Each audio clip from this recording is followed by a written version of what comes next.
All right, folks, welcome to the 63rd episode of the REBT Advocates with Dr. Michael R. Adelstein and me, Tommy Bateman. You can find Michael at 3minutetherapy.com, and you can email me at tommy@unshakablecounseling.com. Links at the bottom.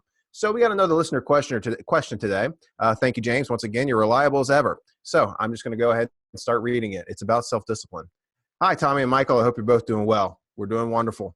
Could I ask, please, your take on using REBT for acquiring self-discipline? I know in A Guide to Rational Living, which is Albert Ellis's book, you should read it, it's great. There's a chapter on self-discipline, which is good, but I'd be interested to hear your thoughts.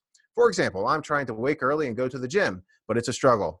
I might think, oh, it's too much effort today, or I'm not making much progress, so why even bother? I'm having trouble finding something irrational to dispute. I hope you don't mind me asking another question. We don't, and I'm encouraging others to start asking more questions too. Darn it, we need the fodder. All right, so Michael, waking up early and going to the gym, cultivating self-discipline. Can REBT help with that? Sure. I'm just taking a look at this now. And so normally one way to work on self-discipline is by identifying your thinking that causes the problem and changing your thinking, because our actions or our inactions come from our thinking. So the thinking is the root of it. So let's see if we can apply this to a 3-minute exercise or an A through F. So we start with C, and he says that, looking for a C, I don't see a C. Oh, he wants to wake up early and go to the gym, but it's a struggle.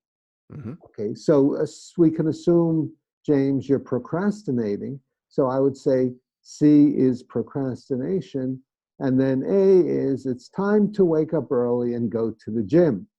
Are you on board with me on that, Tommy? Yeah, and so usually the way I like to do REBT is when we identify a C, which is procrastination in this case, I usually like to categorize it in one of the 3 major musts, because Albert Ellis left us a really handy-dandy guidebook when it comes to that. So usually what major must do you think this one is? Well, I haven't gotten more details yet, so I wouldn't say. Now, in general, procrastination comes from the 3rd must. Yeah. Life must be fair, easy, and hassle-free. And because it's not, it's too hard, I can't do it, so I'll go to the gym tomorrow. However, so that's a general idea. However, everyone's an individual, so I try to find out how they're thinking about it, because they could have a demand on themselves, which is, I must work out perfectly today. And because I won't, I'm a hopeless case, so there's no reason to go to the gym. But overall, I'd say in 98% of the cases, it's LFT, low frustration tolerance, and it comes from a demand on the world or conditions or your feelings. How did I do? I think you're doing fine, Michael, but let's see if you can do even better. Continue. Okay, so that's so C is procrastination, A is it's time to go to the gym. So then the issue is, what are you telling yourself that causes your procrastination? And James, you have a few possibilities here. One is, it's too much effort today, so and it shouldn't be so much effort. Or I'm not making much progress and I must make more progress. So he's saying he's finding something irrational to dispute. So one of the guidelines here, when you have trouble finding something irrational to dispute, but you have some ideas in your head about how you're looking at it, you just don't see a must or should in there. So see if there's a implied must or should. So for example, as you say, James, oh, it's too much effort today, as it must not be. Or I'm not making much progress, so as I must, so why bother? So usually take what you're thinking and see where a must fits in, or a should, or a gotta, and that might nail it. Yeah. See, this is where the former cop gym rat comes out of me and go, who says it's supposed to be pleasurable? Get after it. Get in there. Do it. Love it. Just where's it written in stone that working out has to feel good? Your goal is to get more fit, physically fit. So why does it have to feel good to you? Sometimes it does. In fact, after a couple of weeks, it usually does you start to really enjoy it. But where's it written in stone that that in order to meet your goals, all the steps to meeting your goals have to feel good? It doesn't. So get rid of that thought. Right, right. And that's just to lay it out in a little more detail. D, as you're saying, Tommy, is who says it has to be easy or it should not be so much effort. Where is it written that I must be making more progress? So D is disputing or questions. And then E are some of the answers you gave. It's not going to be more effort.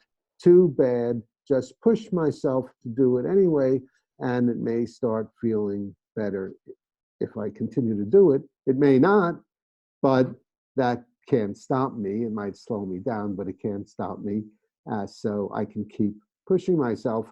But if I do, I'll get the results that I want. Yeah, exactly. And you really, the Navy SEALs have a motto: "The only easy day is yesterday." Kind of some implied thoughts behind that are because I did that, I got through that. I can stand the pain that I went through yesterday, so obviously I can go through the hardship today. We have evidence in our bank, in our memory bank, saying I've done hard things before. I can do this hard thing too. So yeah, Okay, get after it. good, good. And then that leads to F. F is your new feeling, or in this case, new behavior, which would be pushing myself to get up early and go to the gym, no matter how difficult it feels. So that could be an F, a new behavior, but that doesn't come until you internalize what you wrote in E, which is many reasons why the must, why the should is false, and writing it out many times, and not just writing it out, but think it through as you write it out and see there are no musts, there are no shoulds about it, just our preferences. We prefer life be easier. And ironically, if you push yourself to do the hard thing in the moment, often that makes your life easier in the long term. Yeah, you have something called the 3-minute procrastination buster, which we can do another episode, which I think will be fun. And we may have done it before, but notice, guys, the new F isn't necessarily euphoria while working out, right? That's not necessarily the goal. The goal in James's case, I'm assuming, is getting in the gym and working out early in the morning. That's the goal. It's not to feel euphoria while getting up early and working out in the gym. Maybe the pleasure comes later after achieving your goal of waking up early and going to the gym. It's pleasurable to achieve your goals, and that's enjoyable. Maybe the pleasure, as James progresses and practices the high frustration tolerance and getting up every day and doing it, he may find that those mornings are one of the most pleasurable times of his day. And discover new things about himself and what he likes. But the F in this case, at the very beginning, doesn't have to be perfection. I must feel great now that I've done the REBT 3-minute exercise. No, it's just I'm pursuing my goal now. I'm working out. Great. Yes, and actually, F could be just a small step, not necessarily getting to the gym, Yeah. but the first day, just getting out of bed on time, and the next day, getting out of bed and having breakfast, and then the third day, getting out of bed, having breakfast, and then getting to the gym. So I agree with you, Tommy, that small steps at F are fine as long as they're motivated by changing your thinking, which if you practice, there's no reason you won't. Exactly, folks. REBT can make you a special forces warrior. Not Yeah, overnight, but it can. exactly. I'm still working on it. Yeah, me too. Thanks, James, for sending in another question. Thank you, Tommy, for helping me respond to the question. And please give us a like and subscribe to the REBT Advocates to stay on the rational side of life.